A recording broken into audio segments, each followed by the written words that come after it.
നമസ്കാരം, കർമ്മ ന്യൂസിലേക്ക് സ്വാഗതം. കേരളത്തിൽ എൻഫോഴ്സ്മെന്റ് ഡയറക്ടറേറ്റിന്റെ പിടിമുറുകുകയാണ്.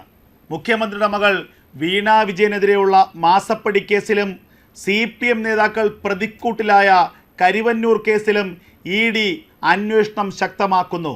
മുഖ്യമന്ത്രിയുടെ മകൾ വീണ വിജയന് ഈ ആഴ്ച തന്നെ ചോദ്യം ചെയ്യലിനുള്ള സമൻസ് അയക്കുമെന്നുള്ള വിവരങ്ങളാണ് പുറത്തുവരുന്നത്. വീണ വിജയനെ ചോദ്യം ചെയ്യുന്നതിന് മുൻപായി CMRലെ ഉദ്യോഗസ്ഥരെ ഒരു വട്ടം കൂടി ചോദ്യം ചെയ്യാനുള്ള ശ്രമത്തിലാണ് അന്വേഷണ സംഘമെന്നുള്ള വിവരങ്ങൾ പുറത്തേക്ക് വരികയാണ്. വീണ വിജയനെ തെരഞ്ഞെടുപ്പിന് മുൻപ് ചോദ്യം ചെയ്യുമോ അതോ തെരഞ്ഞെടുപ്പ് കഴിഞ്ഞ ശേഷം മാത്രമേ ചോദ്യം ചെയ്യൽ ഉണ്ടാകുമോ എന്ന കാര്യത്തിൽ ഇതുവരെ ഒരു വ്യക്തത വന്നിട്ടില്ല എന്നുള്ളതാണ് യാഥാർത്ഥ്യം. ചെന്നൈയിലുള്ള എൻഫോഴ്സ്മെൻറ്റിൻ്റെ ഡയറക്ടറേറ്റാണ് ഇക്കാര്യത്തിൽ തീരുമാനമെടുക്കേണ്ടത്. കേരളത്തിലെ ഉദ്യോഗസ്ഥർ ഇത് സംബന്ധിച്ചുള്ള ആശയവിനിമയം നടത്തുന്നു എന്നുള്ള വിവരങ്ങൾ പുറത്തേക്ക് വരികയാണ്. അതായത് വീണ വിജയൻ ചില നിയമ നടപടികളുമായി മുന്നോട്ട് പോകാനുള്ള സാധ്യത എൻഫോഴ്സ്മെൻറ്റ് ഡയറക്ടറേറ്റ് കൃത്യമായി മനസ്സിലാക്കുന്നുണ്ട്. അതായത് വീണ വിജയനും CMRലെ ഉദ്യോഗസ്ഥരും തുടക്കം മുതൽ പറയുന്നത് ഒരു ന്യായമാണ്. അതായത് ഇത് രണ്ട് കമ്പനികൾ തമ്മിലുള്ള സാമ്പത്തിക ഇടപാടാണ്. അതുകൊണ്ട് തന്നെ ഇത് കള്ളപ്പണ ഇടപാടിൻ്റെ പരിധിയിൽ വരുന്നതല്ല. ഈ കമ്പനികൾ തമ്മിൽ ഉണ്ടാക്കിയ കരാർ പ്രകാരമുള്ള തുകയാണ് കൈമാറിയിട്ടുള്ളത് എന്ന ഒരു ന്യായീകരണമാണ് ഇക്കാര്യത്തിൽ വീണ വിജയനും വീണ വിജയൻ്റെ കമ്പനിയും അതുപോലെ തന്നെ CMRലും അവരുടെ അഭിഭാഷകരും ഒക്കെ മുന്നോട്ട് വയ്ക്കുന്നത്. എന്നാൽ ഈ കമ്പനികൾ തമ്മിൽ ഏതെങ്കിലും തരത്തിലുള്ള കരാറുണ്ടോ, ആ കരാർ പ്രകാരമുള്ള സേവനങ്ങൾ അങ്ങോട്ടും ഇങ്ങോട്ടും ചെയ്തു നൽകിയിട്ടുണ്ടോ എന്ന കാര്യത്തിലൊരു വ്യക്തത വരുത്താൻ അല്ലെങ്കിൽ വ്യക്തമായ തെളിവുകൾ നൽകാൻ ഇതുവരെ CMRലിനോ എക്സോലോജിക്കിനോ കഴിഞ്ഞിട്ടില്ല. ഇവിടെയാണ് ഏറ്റവും പ്രധാനപ്പെട്ട ഒരു പിടിവള്ളി EDക്ക് മുന്നിൽ ഉള്ളത്. അപ്പോൾ ഒരു തരത്തിലുള്ള സേവനവും നൽകാതെ ഒരു കരാറിൻ്റെ മറവിൽ മാത്രം പണം കൈമാറുക എന്നുള്ളത് മറ്റെന്തെങ്കിലും ഗൂഢലക്ഷ്യത്തോടു കൂടിയായിരിക്കാം, അല്ലെങ്കിൽ മറ്റേതെങ്കിലും തരത്തിലുള്ള ഇടപാടുകളുടെ ഭാഗമായിരിക്കാം. അത് സ്വാഭാവികമായും ദുരൂഹമാണ്. അങ്ങനെ ദുരൂഹമായിട്ടുള്ള ഒരു സാമ്പത്തിക ഇടപാട് വേണമെങ്കിൽ കള്ളപ്പണ ഇടപാടിൻ്റെ പരിധിയിൽ കൊണ്ടുവരാം എന്ന സാങ്കേതിക ന്യായീകരണം ഉന്നയിച്ചുകൊണ്ടാണ് ED ഈ കേസുമായി മുന്നോട്ട് പോകുന്നത്. അതുകൊണ്ട് തന്നെ CMRലെ ഉദ്യോഗസ്ഥരിൽ നിന്നും ഒരിക്കൽ കൂടി ഏറ്റവും വ്യക്തമായ ചില കാര്യങ്ങൾ ചോദിച്ചറിയാനും രേഖകൾ ലഭിക്കാനുമുള്ള ആവശ്യമുണ്ട്.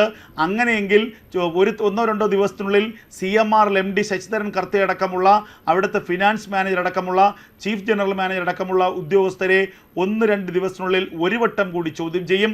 അവരിൽ നിന്ന് പരമാവധി രേഖകൾ ലഭ്യമാക്കാനുള്ള ശ്രമം നടത്തും. അതിനുശേഷം 1-2 ദിവസത്തിനുള്ളിൽ വീണ വിജയന് സമൻസ് അയക്കും.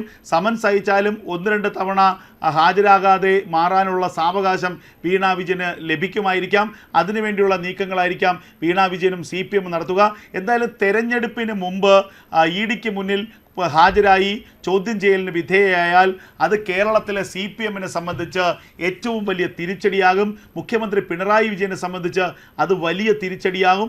കേരളത്തിലെ മുഖ്യമന്ത്രിയുടെ മകൾ ഒരു അഴിമതി കേസിൽ EDക്ക് മുന്നിൽ ചോദ്യം ചെയ്യലിന് ഹാജരാവുക എന്നുള്ളത് CPMന് ചിന്തിക്കാൻ കഴിയാത്ത കാര്യമാണ്. അതുകൊണ്ട് തന്നെ പരമാവധി തെരഞ്ഞെടുപ്പ് കഴിയുന്നതുവരെ ഈ ചോദ്യം ചെയ്യൽ നീട്ടിക്കൊണ്ടു പോകാനുള്ള നിയമപരമായ നിർദ്ദേശങ്ങളും പരിരക്ഷയുമൊക്കെ CPM നോക്കുമെന്ന കാര്യത്തിൽ ഒരു തർക്കവുമില്ല. എന്തായാലും ഒരു കാര്യം വ്യക്തമാണ്, കേരളത്തിലെ മുഖ്യമന്ത്രിയുടെ മകൾ വീണ വിജയൻ ഉൾപ്പെട്ട ഈ മാസപ്പടി കേസിൽ ED പിടിമുറുക്കിയിരിക്കുമെന്നുള്ളതിന് ഒരു തെളിവ് ഒരു സംശയവുമില്ല. കാരണം പ്രധാനമന്ത്രി തന്നെ നേരിട്ട് ഈ വിഷയം ഇടപെട്ടതാണ്. അതായത് കേരളത്തിലെ സ്വർണ്ണക്കടത്തടക്കമുള്ള കാര്യങ്ങളിൽ ഒരു മുഖ്യമന്ത്രിയുടെ ഓഫീസിന് എന്ത് ബന്ധമാണുള്ളതെന്നുള്ളത് ജനങ്ങൾക്കറിയാം. അതുപോലെ തന്നെ കേരളത്തിൽ നിരവധി കേസുകൾ ഇപ്പോഴുണ്ട്. ആ കേസുകളിലെല്ലാം എൻഫോഴ്സ്മെൻറ്റ് ഡയറക്ടറേറ്റിൻ്റെ അന്വേഷണം കാര്യക്ഷമമായി തന്നെ മുന്നോട്ട് പോകും. രാഷ്ട്രീയപരമായ വൈരനിര്യാതന ബുദ്ധിയോടുകൂടിയുള്ള കേസുകളല്ലാതെ തെളിവുകളുടെ അടിസ്ഥാനത്തിലാണ് ഈ കേസുകളൊക്കെ മുന്നോട്ട് കൊണ്ടുപോകുന്നത്. എന്തായാലും മാസപ്പടി കേസിൽ ഇപ്പോൾ ഒരു നടപടി ഉണ്ടായില്ലെങ്കിൽ അത് കേന്ദ്രത്തിലെ BJPയെ സംബന്ധിച്ച്, കേരളത്തിലെ BJPയെ സംബന്ധിച്ച് വലിയ ആക്ഷേപങ്ങൾക്ക് ഇടയാക്കുമെന്ന കാര്യത്തിൽ ഒരു തർക്കവുമില്ല. കാരണം കഴിഞ്ഞ കുറേ കാലങ്ങളായി കേരളത്തിലെ CPMും BJPയും തമ്മിൽ അവിശുദ്ധമായ ഒരു കൂട്ടുകെട്ടും ഇടപെടലുകളും ഉണ്ടെന്നുള്ള വലിയ ആക്ഷേപമാണ് കോൺഗ്രസ് അടക്കമുള്ളവർ ഉന്നയിക്കുന്നത്. അതിപ്പോൾ കൂടുതൽ പ്രസക്തമായി നിൽക്കുകയാണ്. അതുകൊണ്ട് ഈ ഘട്ടത്തിൽ അങ്ങനെ ഒരു ആക്ഷേപത്തിൽ നിന്നും പുറത്തു കടക്കുക എന്നുള്ളത് BJPയെ സംബന്ധിച്ച് ഏറ്റവും നിർണായകമായ ഒരു കാര്യമാണ്. അതുകൊണ്ട് തന്നെ വീണ വിജയനെതിരെയുള്ള നടപടി ഏറ്റവും ശക്തമായ രീതിയിൽ മുന്നോട്ട് കൊണ്ടുപോവുക. അതുമാത്രവുമല്ല, കേരളത്തിൽ ഈ തെരഞ്ഞെടുപ്പിന് ശേഷം ഒരു സീറ്റ് അഥവാ BJPക്ക് ഉണ്ടായില്ലെങ്കിൽ കൃത്യമായ രീതിയിൽ അതിൻ്റെ ഒരു തിരിച്ചടി CPMന് BJP കൊടുക്കുമെന്ന കാര്യത്തിൽ ഒരു തർക്കവുമില്ല. വീണ വിജയനെതിരെയുള്ള നടപടികൾ ഉണ്ടാകും. വീണ വിജയനെ ചോദ്യം ചെയ്യാൻ വിളിച്ചു വരുത്തും. ആവശ്യമെങ്കിൽ അറസ്റ്റ് അടക്കമുള്ള നടപടികളിലേക്ക് പോകുമെന്ന കാര്യത്തിൽ ഒരു തർക്കവുമില്ല എന്നുള്ളതാണ് യാഥാർത്ഥ്യം. അതേസമയം കരിവന്നൂർ കേസിലും അന്വേഷണം കൂടുതൽ കാര്യക്ഷമമാക്കുകയാണ് ED. ഇന്നിപ്പോൾ തൃശ്ശൂർ ജില്ലാ സെക്രട്ടറി MM വർഗീസിനെ ED കൊച്ചി ഓഫീസിലേക്ക് വിളിപ്പിച്ചു വരുത്തിയിട്ടുണ്ട്. അതായത് കരിവന്നൂർ ബാങ്കുമായി ബന്ധപ്പെട്ട എല്ലാ അക്കൗണ്ടുകളുടെ, പ്രത്യേകിച്ച് CPM അക്കൗണ്ടുകളുടെയൊക്കെ വിശദാംശങ്ങളും അക്കൗണ്ടുകളിൽ ശേഷിക്കുന്ന തുകയും സ്ഥാവര ജംഗമ വസ്തുക്കളും അക്കൗണ്ടിൻ്റെ ഉടമസ്ഥരാണ്, ആ അക്കൗണ്ട് വഴി വന്നു പോയിട്ടുള്ള തുക, ഇതൊക്കെ അന്വേഷിക്കുകയാണ് പ്രധാനപ്പെട്ട ലക്ഷ്യം. കരിവന്നൂർ ബാങ്കിൽ നഷ്ടപ്പെട്ട ഓരോ പൈസയും ആ നിക്ഷേപകർക്ക് തിരികെ നൽകുമെന്ന് പ്രധാനമന്ത്രി തന്നെ നേരിട്ട് ഉറപ്പ് നൽകി എന്നുള്ളതാണ് ഏറ്റവും പ്രധാനപ്പെട്ട കാര്യം. അതിന് പിന്നാലെയാണ് ഇപ്പോൾ ED ഉദ്യോഗസ്ഥരുടെ നടപടി കൂടുതൽ വേഗത്തിലാകുന്നത്. നേരത്തെ 25 അക്കൗണ്ടുകൾ കരിവന്നൂർ ബാങ്കിൽ CPMൻ്റെ വിവിധ ലോക്കൽ കമ്മിറ്റികൾക്കും ബ്രാഞ്ച് കമ്മിറ്റികൾക്കും ഉണ്ടായിരുന്നു എന്നുള്ള വിവരങ്ങൾ പുറത്തു വന്നിരുന്നു. ഇതിലൂടെ 100 കോടിയുടെ ഹവാല പണ ഇടപാടുകൾ നടന്നു എന്നുള്ളത് ആദ്യഘട്ടത്തിൽ തന്നെ കണ്ടെത്തിയതാണ്. അതിനുശേഷമാണ് 3 വ്യാജ അക്കൗണ്ടുകൾ CPMന് കരിവന്നൂർ ബാങ്കിൽ ഉണ്ട് എന്നുള്ള വിവരങ്ങൾ പുറത്തു വന്നത്. ഈ അക്കൗണ്ടുകളെ സംബന്ധിച്ചുള്ള അന്വേഷണമാണ് ഇപ്പോൾ നടക്കുന്നത്. നേരത്തെ മറ്റൊരു സ്വകാര്യ ബാങ്കിൽ, ഇന്ത്യൻ ബാങ്കിൽ ഒരു അക്കൗണ്ട് CPMനുണ്ടായിരുന്നു.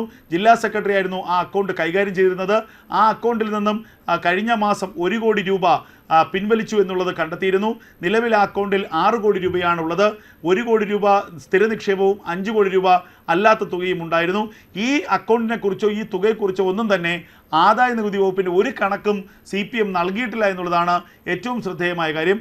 അത്തരത്തിൽ CPMന് തൃശ്ശൂർ ജില്ലയിൽ മാത്രം ഇത്തരം നിരവധി വ്യാജ അക്കൗണ്ടുകളുണ്ട്, നിരവധി ബിനാമി അക്കൗണ്ടുകളുണ്ട്. ആ അക്കൗണ്ടുകളിലൂടെ കഴിഞ്ഞ കാലങ്ങളിൽ ഒഴുകിയത് കോടിക്കണക്കിന് രൂപയാണ്. ഇതെല്ലാം തന്നെ പല നേതാക്കളുടെയും ഹവാല ഇടപാടുകളുടെ ബന്ധങ്ങളാണ് സൂചിപ്പിക്കുന്നതെന്ന് ED വ്യക്തമാക്കുന്നു. അതുകൊണ്ട് തന്നെയാണ് കരിവന്നൂർ ബാങ്കുമായി ബന്ധപ്പെട്ട ഏറ്റവും നിർണായകമായ അന്വേഷണത്തിലേക്ക് ED പോകുന്നത്. അത് ചെന്നെത്തുക പ്രധാനപ്പെട്ട നേതാക്കളിലേക്കായിരിക്കുമെന്ന കാര്യത്തിൽ ഒരു തർക്കവുമില്ല. അങ്ങനെ കേരളത്തിലെ CPMനെ 2 തരത്തിലും പൂട്ടാനുള്ള വലിയ ശ്രമത്തിലാണ് എൻഫോഴ്സ്മെൻറ്റ് ഡയറക്ടറേറ്റ്. മുഖ്യമന്ത്രിയുടെ മകൾ വീണ വിജയൻ ഉൾപ്പെട്ട മാസപ്പടി കേസിലെ അന്വേഷണം ഏറ്റവും വേഗത്തിൽ പൂർത്തിയാക്കാനുള്ള നീക്കത്തിലേക്ക് പോകുന്നു. കരിവന്നൂർ ബാങ്കിൽ അഴിമതി നടത്തിയ മുഴുവൻ CPM നേതാക്കളിലേക്കും അന്വേഷണം വ്യാപിപ്പിക്കാനുള്ള വലിയ പരിശ്രമത്തിലാണ് എൻഫോഴ്സ്മെൻറ്റ് ഡയറക്ടറേറ്റ്.